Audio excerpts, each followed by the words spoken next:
My paper is called Nudity in the Performance of the Libation Bearers. So who here has read Aeschylus's Oresteia? Cool, small amount, awesome. So I'll just give a brief summary. The Oresteia is a tragic trilogy. The first one in the trilogy is Agamemnon, and then there's the Libation Bearers, and then the Eumenides. Agamemnon takes place just as Agamemnon returns from Troy, and his wife, Clytemnestra, slays Agamemnon in retribution because Agamemnon had sacrificed their daughter, Iphigenia, so that his ships could sail.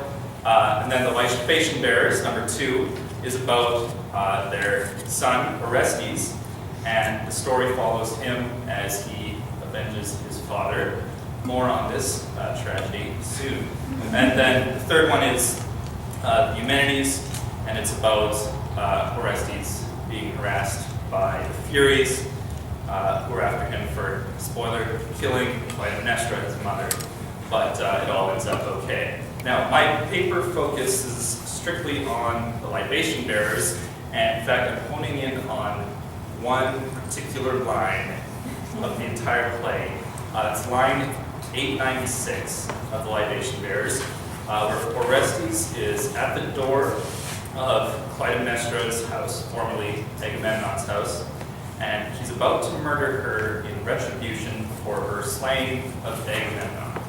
Okay? And so Clytemnestra then supplicates Orestes, pleading for her life.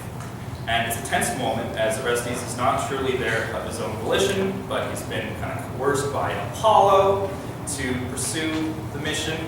Now, the line 896 is Clytemnestra's. She says, "Wait, my son, have pity, child, upon this breast, at which many times while you slept, you sucked with toothless gums the milk that nourished you." And so, while performing this line, there are two possibilities of kind of how it was performed. Either Clytemnestra gestures to her breast, or she disrobes and says, "Look upon this breast," right? And so the supplication causes Orestes to hesitate, but in the end he decides it's best to obey the gods, and he murders her. And in this paper, I intend to address the question of whether or not the actual disrobing would have occurred in the performance of the play. And so my stance is that the exposure of Clytemnestra's breast would have been inoffensive, and we cannot assume that Greek audiences would have been confused or surprised by the exposure of a female character's breast. That would be grounded in modern bias to do so. Now, to explain why, I'm going to address 3 things in my paper. And so one is what Hecuba's supplication in Homer's Iliad can tell us about Clytemnestra's supplication. And then 2, evidence in visual art of Greek attitudes surrounding nudity. And then the 3rd part is the fun part, delving in and actually doing a close reading of the scene itself in the Libation Bearers. So start with a little bit of Homer, because before delving into the details of what it would mean for Clytemnestra to actually expose her breast rather than gesture to it, it is important to contextualize the scene. So why does this manner of supplication occur in the first place? It has been argued that there is a strong intertextual relationship between Clytemnestra's exposure to Orestes and Hecuba's exposure to Hector. In the Iliad, Hecuba bares her breast to Hector in a plea for him to refrain from fighting Achilles and stay within the walls of Troy. An important question to consider is whether or not this intertextual relationship is tantamount to Aeschylus making a deliberate allusion to the Iliad. And Kate O'Neill has argued that the allusion to Hecuba's exposure is actually quite important in signaling further references to Homer that happen in the Libation Bearers. Clytemnestra dreams of a snake at her breast, And later Orestes is before her as she bears her breast. Then Hecuba exposes her breast to Hector, and Hector is likened to a snake immediately after the Iliad. And O'Neill argues that because Aeschylus invokes the scene of Hecuba's exposure with this allusion, the reader or the audience member is prompted to notice further allusions to the Iliad, with Orestes and Hector being compared to snakes. Indeed, when taking the snake imagery of the libation bearers into account, the allusion to Hecuba's supplication is quite clear. This emphasizes the significance of the scene and provides reason to believe that the absence of an actual exposure would have undermined Aeschylus's efforts to reference Homer.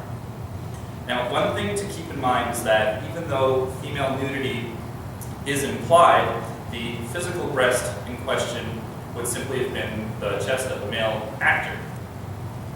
Even if female exposure was inappropriate, it would not have been more shocking than the nudity suggested in the Iliad. So although a more visual medium than epic poetry, tragedy can still deal with offensive material without explicitly being offensive about it in the performance. So with the play's intertextual position addressed, I will now discuss the place of female nudity in Greek culture. So, surviving visual art provides a strong body of evidence for interpretation of Greek attitudes surrounding female nudity, where literary analysis is useful for understanding the meaning of Clytemnestra's exposure. Statuary and pottery provide insight into broader attitudes, which inform us regarding the acceptance of female nudity in society. Now, although this evidence is a bit further removed from the literary source itself, societal attitudes, of course, have a direct effect on how Aeschylus and the producers of the play chose to write and direct the scene.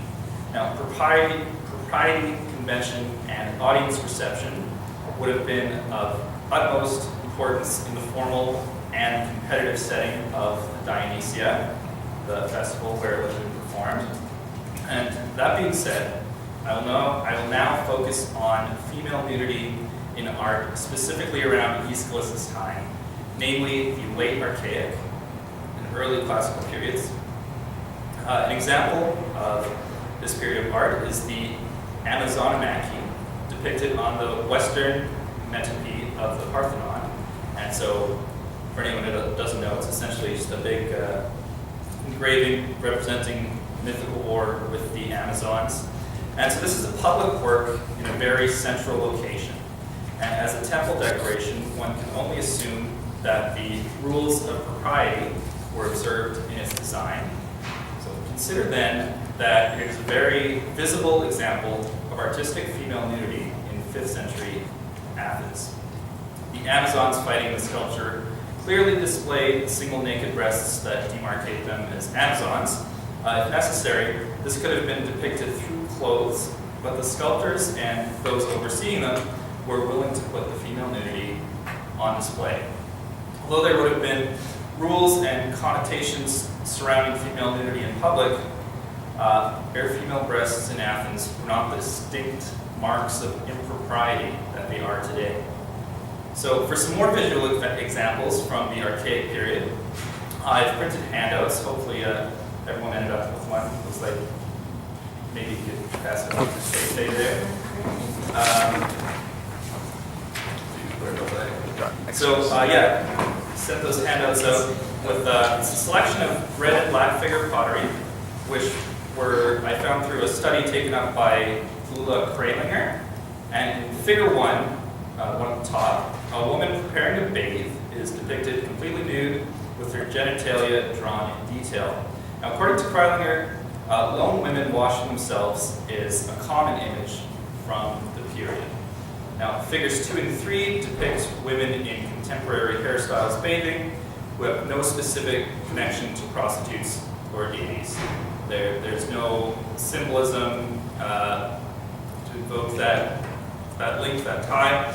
So Kreilinger makes a strong argument for why it is erroneous to assume that these images and others like them are necessarily meant to depict prostitutes or deities, stating that certain prudishness and Christian moral attitudes need to be put aside in order to take an unbiased look at representations of naked men and women in archaic Greece.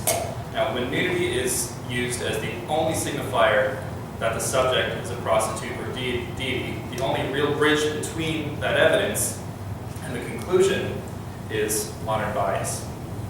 As such, it is possibly an anachronism to assume that nude women in Greek art are either prostitutes or deities. In that case, images such as those in figures 1, 2, and 3 portray female nudity in an inoffensive, common, and everyday context. So checking these modern biases should have an effect on how we interpret Greek attitudes surrounding nudity in Aeschylus's time. Now, an argument against the unassuming nature of these vases might be that they were designed to be kind of a sexy image for the sexual arousal of men, rather than just simply being aesthetically pleasing.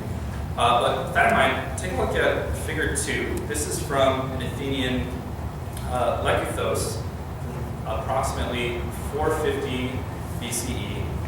And so if it was painted with a sexual intent, then the subject matter would be a strange choice. The only thing that could be sexually stimulating is perhaps the contour of the woman, but I think this is still a stretch of the imagination. In that case, the exact purpose of the art is not clear, but erotica is not among the safest of assumptions that we can make about it. Furthermore, the fact that the image is painted on a lekuthos, an oil container, suggests a more utilitarian storage purpose rather than something you would bring out for festive entertainment. Now the Kulix of figure 1, or Kylix, pardon me, has more potential in that regard. However, if it was meant to be arousing, there seems to be a distinct lack of focus on that purpose. So thus, the red and black figure art of women bathing imply a more relaxed attitude, allowing for non-sexual female nudity. So that's not, of course, to try and suggest that female nudity was completely accepted. Bathing for women was done in the private sphere, while the nude figures of men enjoyed depiction in public realms such as sports, war, and other outdoor engagements. The female nude in Athenian culture thus seems to have been confined to the private sphere and art. It is tempting to observe the similarity to North American society today, right? Because we have nude depictions in our public art everywhere, but we're still at the taboo. But we can't extrapolate that our kind of dichotomy there would have been the same one that the Greeks had. Because if that was the case, then Clytemnestra revealing herself would indeed be out of place in a tragic play. However, the ubiquitous female nudity depicted on everyday pottery suggests that their taboo was different than ours, works differently. So such a broad discussion as this of nudity in Greek art would be incomplete without some mention of Praxiteles' Aphrodite of Knotos, Cnidia. So he likely carved the statue around 350 BCE, so that's admittedly several generations after Aeschylus. Despite this intervening century, the statue reflects previously shifted attitudes towards female nudity. I can't hope to refute that the piece is sexually charged. It is unlike the pottery in this way. And after all, Aphrodite is the goddess of sex and love. However, this is the earliest recorded instance in Greek history of a freestanding female nude sculpture. It is true that displaying this statue would not have been without controversy, as it defied conventions at the time, and more than likely pushed the limits of tolerance for nudity. But all the same, it was allowed to be put on display for some time in Knidos as a pious representation of Aphrodite, and it set a new convention for Aphrodite's sculptural depiction. It was truly a breakthrough in Greek perceptions of decency and modesty, but it didn't occur in a vacuum. Although it was a later radical innovation, I posit that it still has relevance to the attitudes of the 5th century, Aesopus' time. 5th century Greeks were on their way to accepting a detailed nude female figure. On their way. Now, leading up to this, there would necessarily be some acceptance for female form itself. For if female nudity was considered objectively vile and offensive, the Aphrodite of Knidos would have been an insult to the goddess it was meant to honor. Archaic Athens already accepted female nudity through the medium of red figure. They were on their way to accepting a fully nude, realistic sculpture as a tribute to Aphrodite. They were ready for female nudity to be portrayed through a male actor in play in just the same way as it was conveyed in verse by Homer. Now, returning the focus to libation bearers itself, I will now discuss masculinity as it pertains to Clytemnestra's supplication. She does not behave as a woman was supposed to. Reginald Pepys Whittington Ingram argues that Clytemnestra certainly does have masculine characteristics.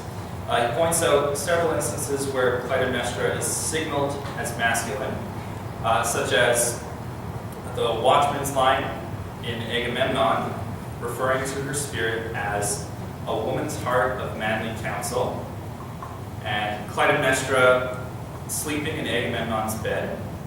She also has an affair with Aegisthus in Agamemnon and Libation Bearers, which is like taking on a consort as a man would in that way. Then R. Drew Griffith puts forward a similar argument pertaining to Clytemnestra's masculinity.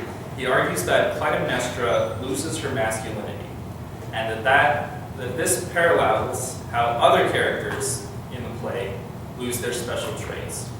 Just as Agamemnon loses his power, Clytemnestra sheds her mannish nature. The impact of Clytemnestra's transformation is very much weakened if her loss of masculinity is exemplified by a mere gesture to her breast. With an actual exposure, the message is much clearer. She reveals the secret rather than merely pointing to something that has been there all along. As the female breast is something distinctly feminine. Now, interestingly, there is a fragment by Sophocles that I wanted to put in because it addresses this sentiment quite plainly. It says, "The chest of a good man does not soften." So if nothing else, this fragment exemplifies the awareness of dichotomy between male and female physiques, tying this to difference in gender roles. So with men, the chest ought to be stiff with muscles ready to carry out his manly duties. With women, the breast is supposed to be soft by nature, which aligns with their role as cloistered housekeepers. Now, nothing about Clytemnestra actually changes if she merely gestures to herself, whereas an actual disrobing clearly spells out that she is finally revealing herself as a woman. To expand on this, the shedding of her masculinity also makes her more vulnerable. She no longer presents herself as a fierce masculine force to be reckoned with. Instead, she's now just a defenseless woman seeking mercy. She has enough dignity to stand and plead for her life rather than run away, but making herself pitiful and vulnerable is part of her technique to appeal to Orestes, which is in accordance with the more traditional supplication practices. For example, when Laides and Phemius beg Odysseus to spare their lives, they make themselves vulnerable to him by kneeling before him and grasping his knees in supplication. That's the ritual. So for Laodes, this vulnerability actually takes its course as Odysseus summarily executes him. So he's he's doing the supplication ritual, he's on his knees, and he reaches behind Odysseus' knees, and then Odysseus says no, he kills him right there. So it only makes sense that Clytemnestra's plea for her life would bear resemblance to the formal knee-grasping supplication. Only instead of kneeling to expose her neck, she stands and bares her breast in order to expose it to the knife of Orestes. Furthermore, being more vulnerable also complements her newly admitted femininity. Both sentiments are artfully communicated in the same gesture. So Clytemnestra's plea is strong enough to give Orestes pause, which merits the response of the laconic Pylades, who has not up to this point had any lines. He's this weird thing in the play, and you forget he's there, and then it's kind of hard to figure out, is he just kind of standing around in certain scenes? But apparently he was here, because then suddenly he reminds Orestes of his duty to Apollo. Apollo sent him to slay Clytemnestra. And so Clytemnestra specifically describes Orestes' filial bond to her by evoking the image of him suckling her. So once again, the line we're dealing with here is, "Wait, my son, have pity, my child, upon this breast, at which many times while you slept, you sucked with toothless gums the milk that nourished you." So the strange thing about this vivid description is that Orestes, being an upper-class Greek, would not have nursed from his mother, but rather a nursemaid, who is actually, there's a nurse character in the play. And of course, Clytemnestra is most likely, speaking illustratively, using the act of nursing as a metaphor for motherhood. However, the nurse is actually in the scene. And so the presence of the woman who actually nursed Orestes seems to undermine Clytemnestra's point, especially since the nurse is very recently present in the play's action. Sorry, she's not in the scene, she was just in the scene prior. Because she left to fetch just this in the line 783. So, about 100 lines prior. So since the supplication is meant to be powerful enough to make Orestes hesitate, Clytemnestra's act would need to be particularly strong. As I already argued, the actual exposure would lend considerable strength to the scene. So since the exposure of the breast would not be shocking, but the scene demands a certain gravity, the exposure is more likely than a gesture. Female nudity was not fully suppressed as a concept in archaic Athens. It would not have shattered any rules for a female character to expose her top half, especially when being played by a male actor. So during this time period, women were nude in literature, art, and thus I think nudity could have a small place in tragic theater. The exposure of Clytemnestra's breast strengthens many things about the scene, and it fits in more naturally with the literary precedent with the Iliad, as I was talking about at the beginning of the paper. And so if her breast was exposed, as I have argued, then it has an interesting place amidst nudity in art during the time of the play's